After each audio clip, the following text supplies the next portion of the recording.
The 1,000-year part was, in order for us to do the 1,000-year, we had to go back also 1,000, just 1,000, not 10.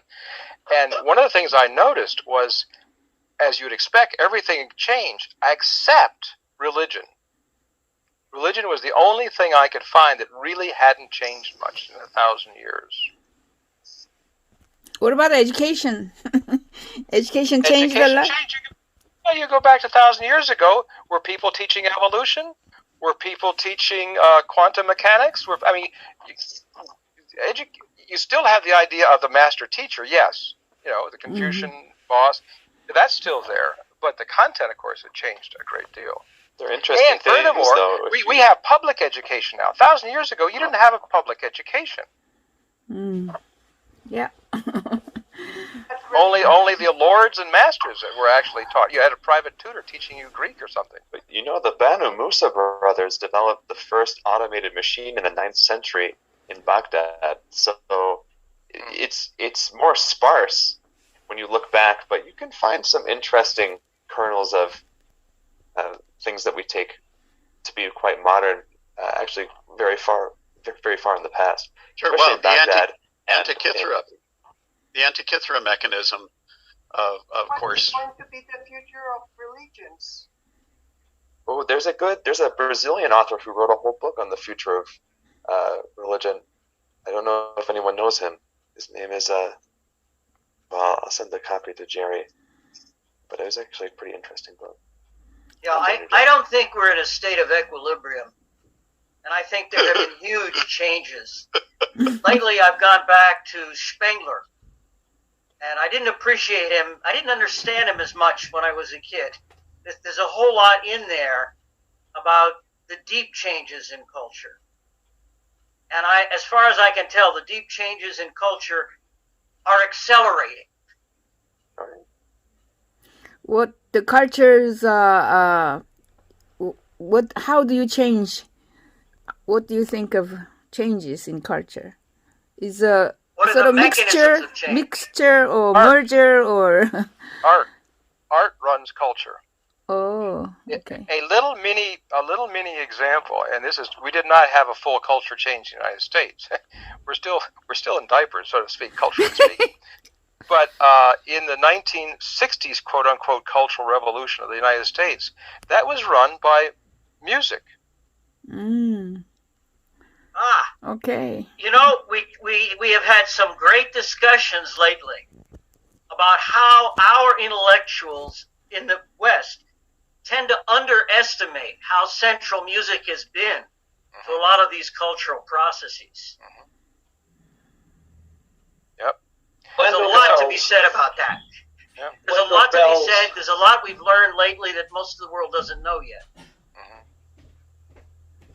Wendell Bell's essay for the WIPP book, projecting a scenario out 10,000 years, is as close as we came, as I recall, to talking about religion. What his essay was on Mickey Mouse. He said what this repository should be, so that people remember it's dangerous, is a Mickey Mouse-like thing where there is a continuity of the characters, where people come to visit, where people understand a culture built around some theme like Disney. So his essay, which was really quite good, quite imaginative, was, I forgot the name he applied to it, but it was essentially Disneyland through 10,000 years. And with the culture carrying through what this was about. Very similar to the kinds of customer-oriented tours that nuclear plants now have. You come to an area in the plant which says, we're going to teach you about the plant, what you're going to see, and so on. Well, picture that now as an idiom for preserving these noxious materials that were stored there. It has a culture, it has a continuity, it has an identity, and that's what he wrote about. Yeah, I'll find the essay. It's not in this volume, but I'll find it and share it. Yeah. Of course, interesting about it. I was just reading an article today. I don't know if you've that it turns out they've now found out that Stonehenge was stolen. Oh. Yeah, that it turned out that the whoever built Stonehenge went over to Wales and stole a stone circle out of there. So that origin story you all remember, your Arthurian legends that Arthur moved Stonehenge from somewhere else. Well, it turns out the English just nicked it. And they went to all the trouble of moving the stones because they were convinced they actually had magical powers.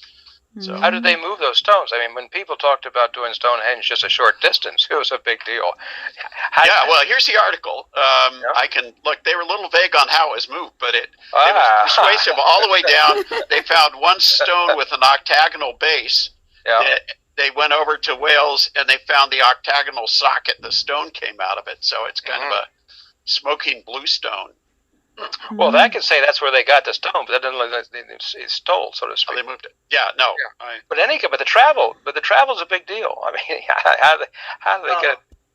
And one thing I was telling my kid when we were touring China, Tiananmen, about these different cultures, and a lot of our history texts were written by what I would call the people of the vegetable. There were people who would say there was this great city. It was a center of civilization, and these horrible barbarians came and destroyed them. Who were the barbarians, and how did they destroy them?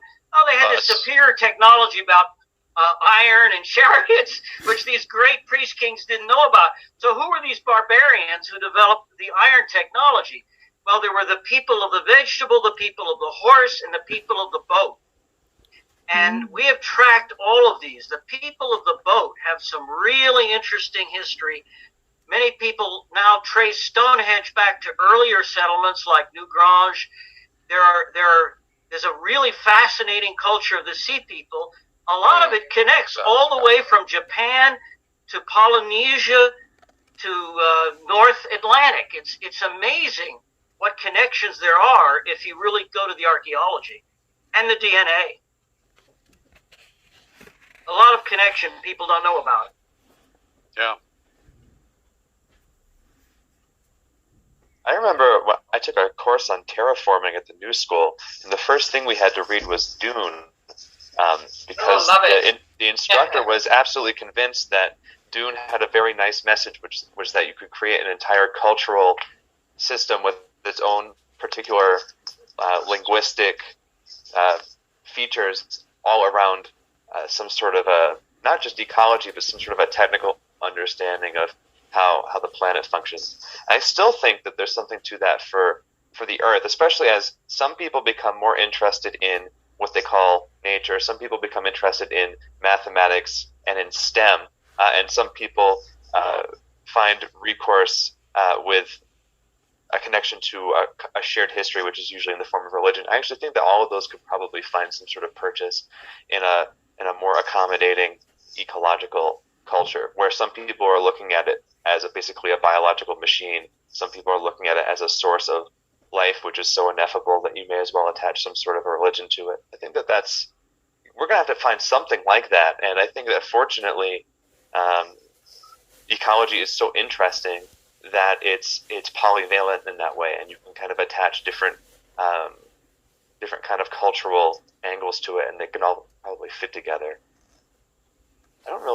Is there anything like that underway right now? Like in a serious way? Probably is. I mean, one of the things I've come to conclude is that every time I start to study some new study, there's more there than we thought was possible. By the way, an analogy, my background right here, I don't know if you know what this is. Stars? What this is well, no, not stars. No stars. No. No. The Hubble Deep View. Right. What they did is the Hubble telescope, best telescope we got in orbit so far. What they did is they figured, okay, find the area that has the most amount of nothing, and then train it. They aimed it at Burbank, but then they decided. No, but then they also tried Washington, and that didn't work either. But anyway, but they found that the part of the universe that they thought, or the direction, that had the least amount of stuff, and they burned it in, and this is the result.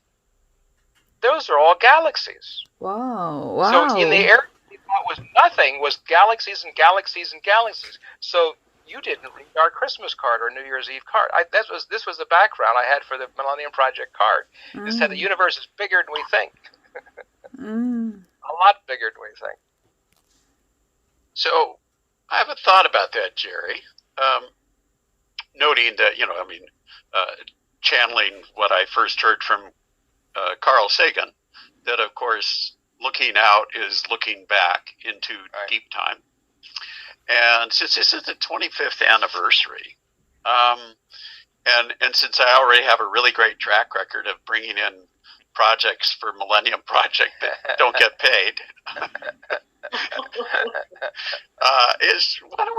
let's do a 25,000 year forecast.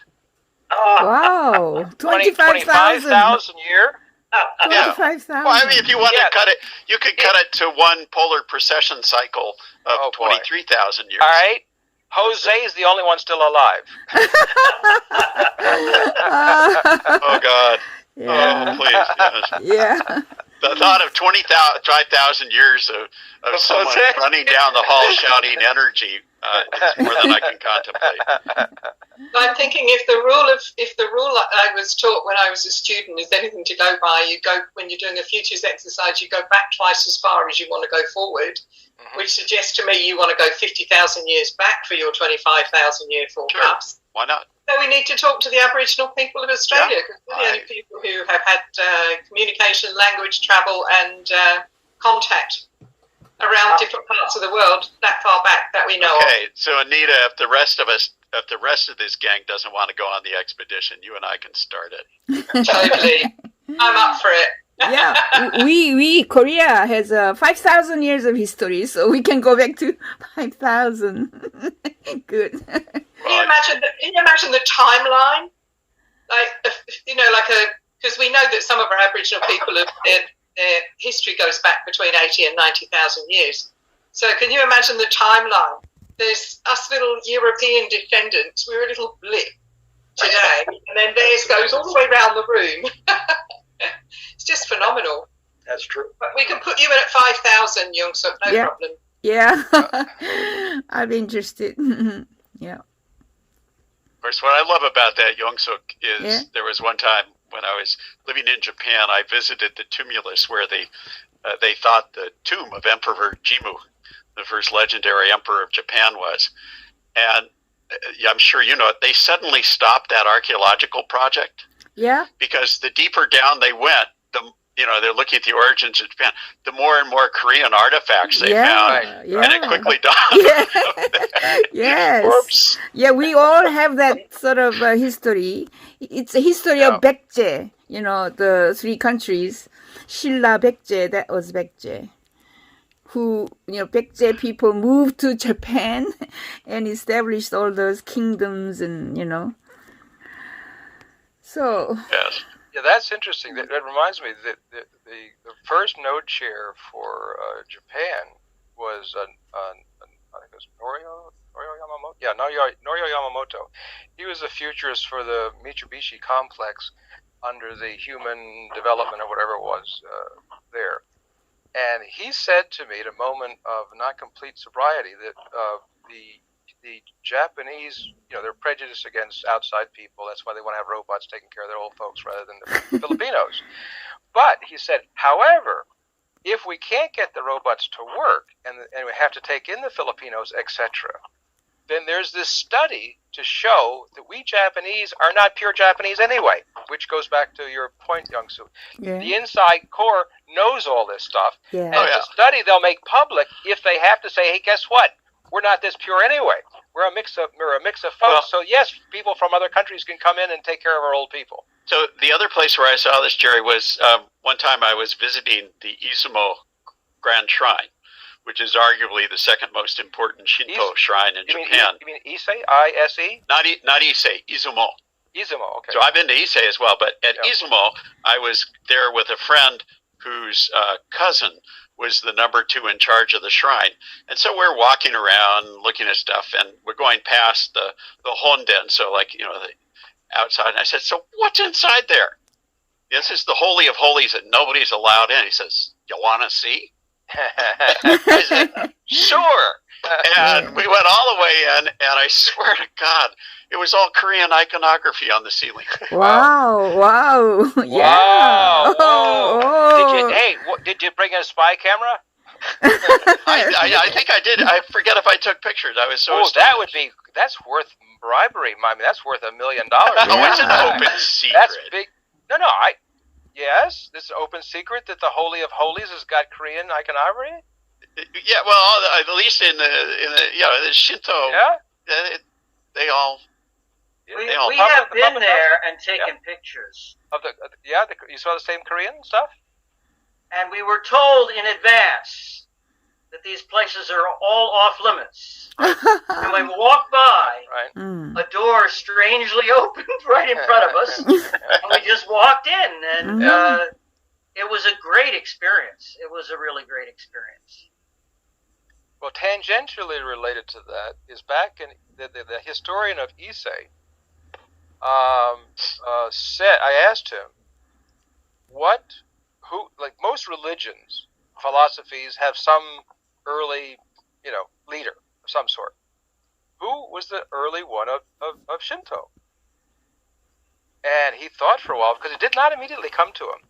But he thought for a while, and he says, shaman. I said, what? Exactly. He says, shaman. I said, wait a minute. In my country, they talk about animist priests in Africa, because Shinto's animistic religion, right? As shaman. And I'm wondering if the word that we use as shaman, shamanistic, goes all the way back to Japan. I don't know. Well, ours comes from northern Russia. And it's actually considered kind of an insult to use the term shaman.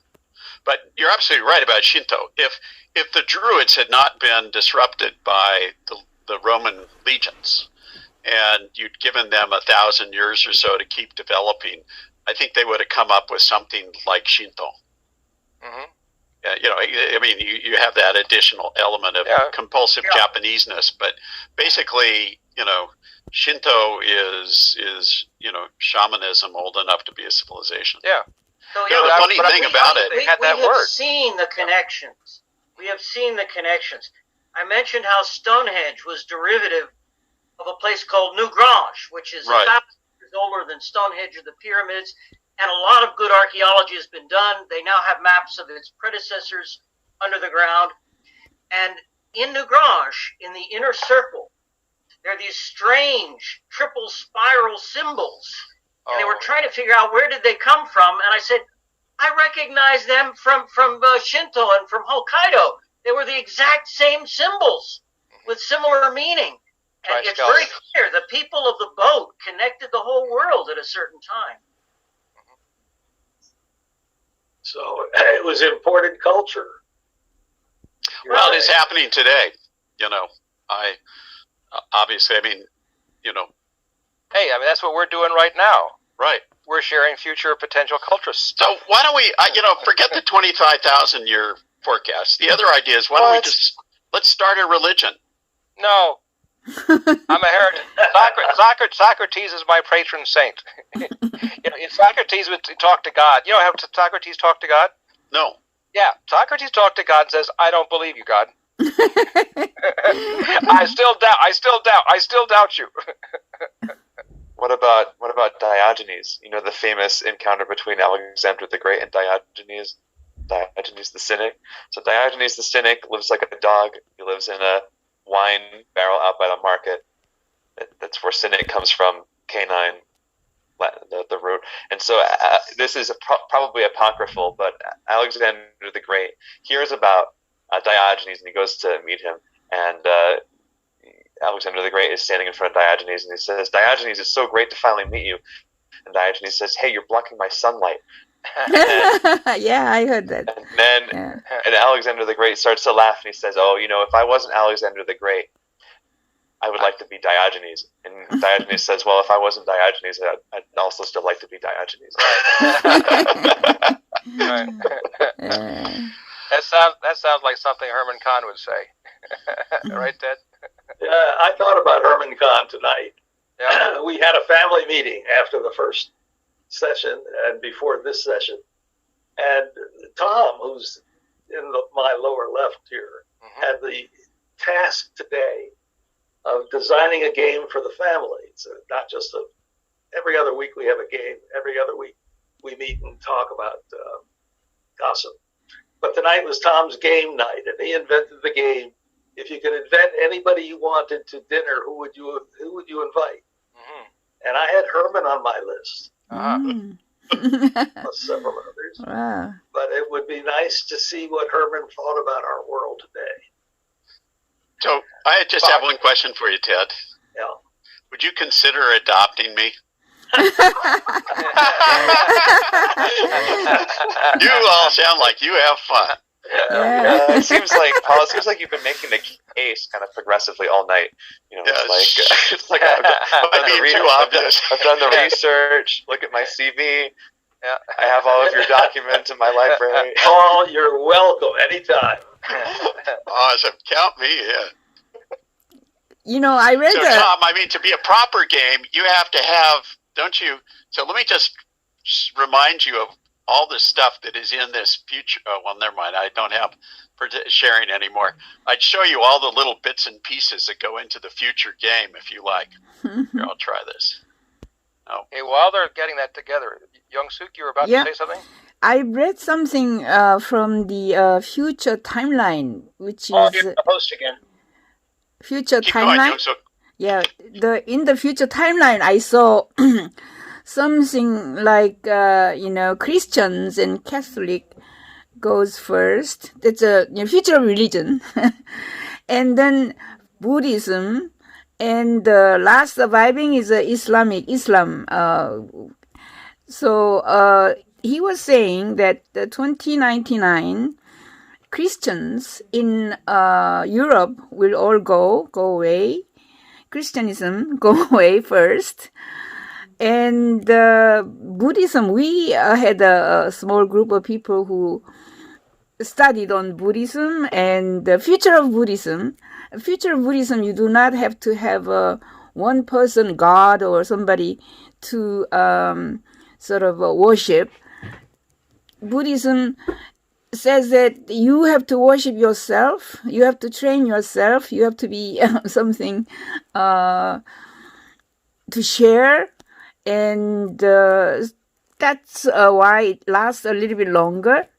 But Islamic religion, what do you call that? Islam. Islam.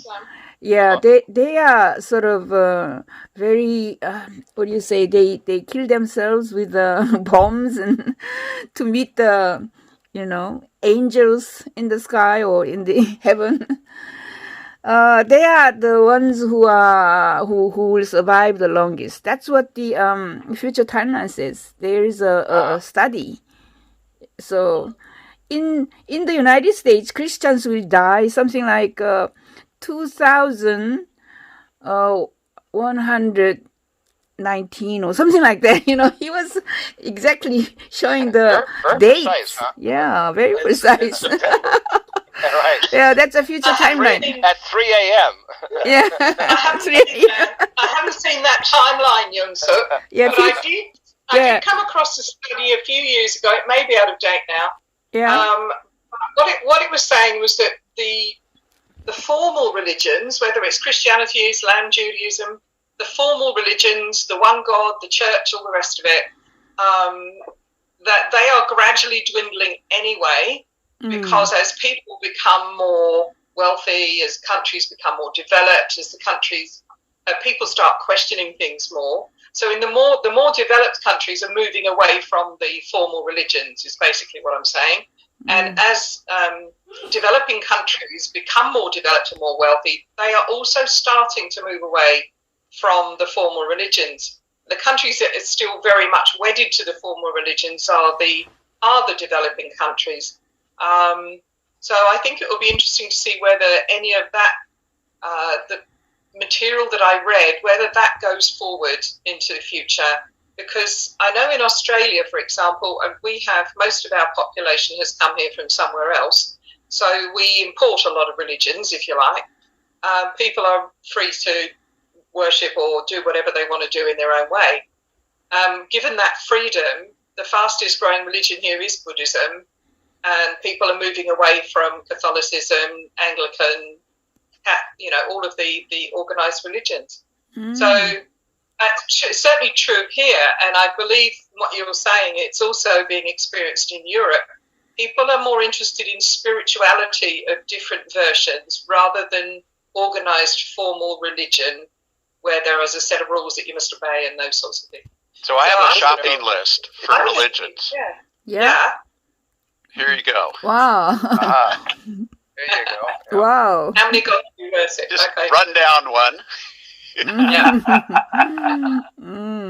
Yeah. I'm just looking at how do you feel about bacon, and I'm already there. Now, one thing I would comment on that chart, Paul, is that you take any of the contemporary monotheistic religions, you scratch them a bit, and you go down, and you'll find animism pretty soon. Oh, sure. Now, so my point is that animism may be the continuity of the game.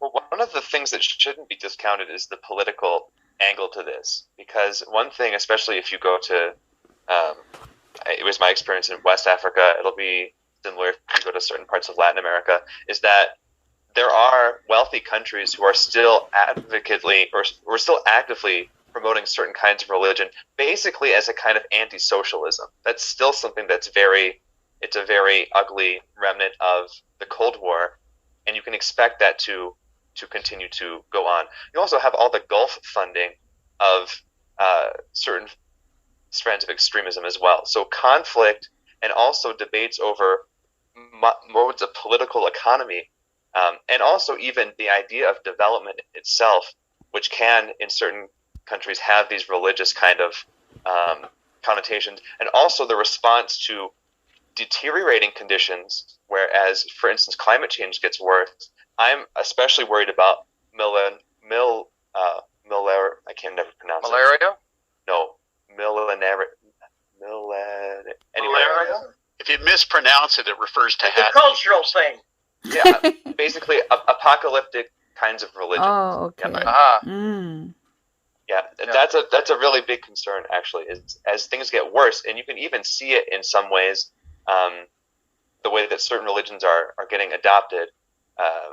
So I think that there are a lot of dimensions to this besides what we kind of look at as, you're thinking about big questions, you're figuring out your identity. These are sometimes luxuries. Often this is basically, which kind of mosques are Turkey and Saudi Arabia funding, how active are the Mormons, how active are these different kinds of missions, how is socialism versus capitalism being discussed. It ends up being a rather compelling way of getting a lot of secondary agendas satisfied. And that's something that doesn't get discussed a lot, and it's something that you don't see unless you go to really poor countries and you realize how not only is it just that people are religious, that's something you would presume, but that there's actually tremendous industries behind all of this stuff, and that it's really true. We are at risk of cultural imperialism screwing ourselves up and the rest of the world. Oh yeah. There are foreign policy experts in the U.S. who have given talks where they'll say, what is the source of conflict? Oh, religion. To bring peace to the world, we'll go out and eliminate all the religions of the world. And you say that in front of the Muslim Brotherhood, this might not be the best recipe for peace in the earth. There was a time when Herman and I were invited to talk about the future of religion. I've forgotten who was the host. But we gave two papers. And the position I took there was that religiosity was part of the way that the brains of people worked. So while we might talk about organized religion changing and the effect of organized religion on culture, there had to be some commonality in humans that forced us to go for answers to questions. And the ultimate question was, Why are we here? And that could only have an answer related to religiosity. That was the stem. The way that our brains worked forced us into religion. Not a choice. But some of us just simply accept physics and say, there it is. Yeah, that's true. So there's a big debate in a lot of the world, including people in India that I've been in touch with, who are simply saying, okay, can we reconcile those spiritual values we consider most important to us and modern science? Is there any hope of really reconciling them logically? So if you talk about a new religion, that's kind of where I would see the possibilities, because I think human experience goes a lot further than most people imagine and is consistent with science. What I'm talking about, Paul, is a built-in incentive, a built-in engine which takes us in that direction. What was her? I'd rather see new mythologies developed and new stories. I think that goes. Frankly, I think a deep mythology goes below the level of, when you're talking about human values and the different levels and belief systems and so on. I think the mythology, when studied deeply, goes below the level of religion. And I think a good new mythology and a shared story about what it means to be human in the future would actually do more good than a new religion, which I would see as potentially just polarizing. I do some work in SETI, and my particular interest in SETI is how hypotheses are generated, because even though SETI brings in physicists and astrobiologists and philosophers, many with very robust pedigrees from Ivy League institutions, you do actually have, when you actually are forced into a corner to deal with these hypotheses, you end up getting actually quite a lot of explanations that, they differ. You know, some people believe that abiogenesis, the formation of life, is basically chemical from some sort of primordial soup. But there are more exotic hypotheses. There are simulation hypotheses. There are panspermia hypotheses. And a lot of those are basically more sophisticated kinds of creation models. Now, in the end, what I like to do from a machine learning, computer science background is I like to be very careful about how many parameters I admit into my model. I'm also Scottish, so I'm very cheap. And so I'm also cheap with the amount of parameters that I admit into the models as well.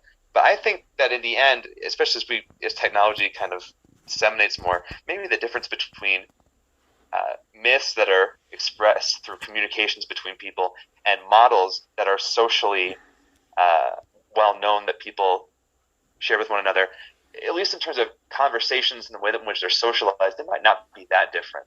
But in the end, I like to try and pick models that are relatively simple. Like if you say, for instance, like Hoyle and others did, that were the result of panspermia, and some von Neumann probe came and disseminated us, and were merely, another propagation of some other life form. Well, then you have to explain where that other life form came from. So you have an illusion of having. There are more parameters than you think. As soon as we come from some other alien, then you have to explain where that alien came from. And in the end, there had to be some von Neumann somewhere who developed that von Neumann probe. So that's kind of what Richard Feynman liked to say too, which is that he's very happy with not knowing or with having explanations that are deceptively simple, where it almost seems poetically unjust that the world could be explained just through an equation that's one line or so. But that's a tendency that I think could be helpful, especially when trying to communicate on a mass scale, is something like Occam's razor, or being willing to take the most kind of simple explanations possible, because at least you're not making as many assumptions and you're being more careful.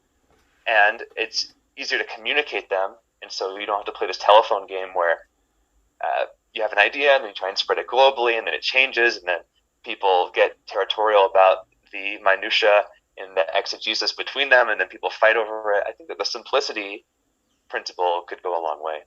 That's at least except that there's a little recursion in there, because it turns out William of Ockham posited Occam's razor as proof for the existence of God, which always makes me laugh when it's applied in other fields. It's like the guy said, "Look, simplest explanation. All right, already. There's God." I feel like there are lots of really interesting topics here. 25,000-year forecast, future religion forecast.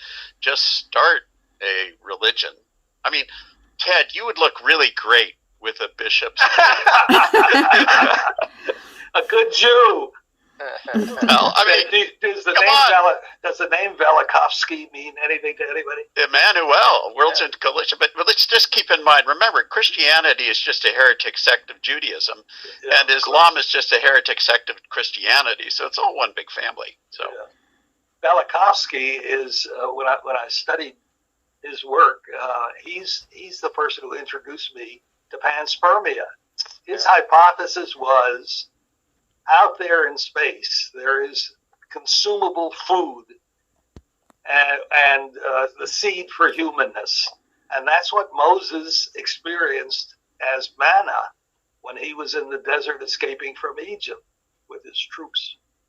So manna from heaven was a manifestation of panspermia. Well, and we should have Jacques Vallée in on this conversation, too. Boy. Ted, do you remember what Herman's position was on that conference? He said it was, but I truncated Jerry. I was going to remember the nuance. But he said it's going out of business. Going out of business, yeah. Wait, that went right over my head. The Herman says going out of business. The religions were fading out to nothing. Yeah. Well, that's right up there with Frank Fukuyama and the end of history. Yeah, exactly. I mean, hell, QAnon is a religion. I may not like it, but it is a religion. Yeah. Is that a belief? I would vote for a really proper, robust religion. So I used to be fluent in Mayan, and I know a little bit about the Mayan culture. I think something with human sacrifice would be really entertaining. Thank you. I'd like to bring back the Druids. Bring back the Druids. They never left. I mean, that's why they had to close off Stonehenge to the public, is the Druids were stomping the grass. Yeah. Ted, I'd like to volunteer some people as sacrificial.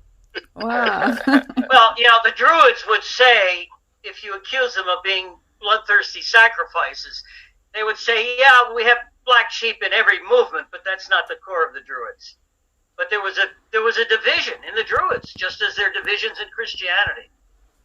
I think you can also have one potential future of religion being non-ideological. Some people will call the Quakers a religion. It's quasi. It's about the most flexible thing you can have. And I can see the spiritual quality. Ted, remember I did the Future Mind book about the mystic and technocrat. Yeah. And the mystic I did not mean as ideology, because every religion has got their own little mystic group, but they always get treated as some side activity, right? Because they are a side activity. The idea is that you accept the interdependency of the universe, including yourself. You accept all these mysteries of things be unknown. That's why they call these mystic. They don't know. The mystery, magi. So that's an attitude toward the universe. It's not knowledge. It's an attitude. Whereas conventional religions have, quote, knowledge. They have the truth. The mystic doesn't have truth. They have an attitude toward life. So if you take the attitude toward life and the knowledge of the technocrat, then you can create a new narrative, going back to Anita's comment. So then you're going to have the value of what religion is supposed to do without the ideology. So, Jerry, you're clearly the first patriarch of this new religion we're creating. No. I deny any knowledge of myself. Well, you're the only one. I told you Socrates was my big hero. Socrates is the only guy that died for not knowing. You're the only one I know who has trained as a shaman. That brought silence. Who'd you train with, Jerry? Two mostly. A guy named Singanga Mankusu and Miriam Isi. That's a long, complex story.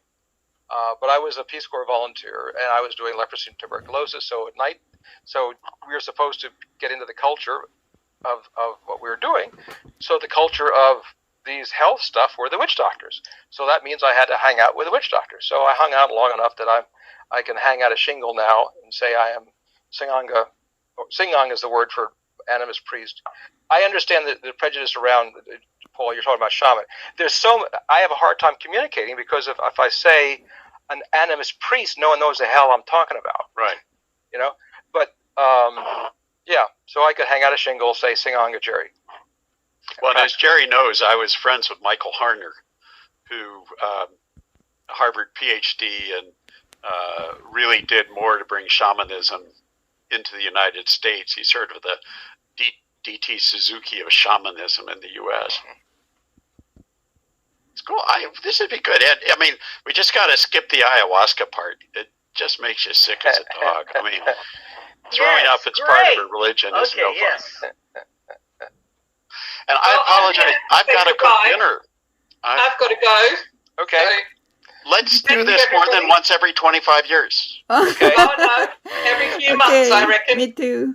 I'm Gotta with go. you, Anita. Bye. And you and I are going to talk. We're going to get this religion thing organized. Oh no, because I won't have a religion. Sorry. But I'm gotta not call for it something. 25,000 years. Well, I will say I do think the idea of trying to find some sort of a cultural way of discussing ecology and climate change and the other risks in a way that will appeal to people with different kinds of professional, academic, and cultural backgrounds could really help.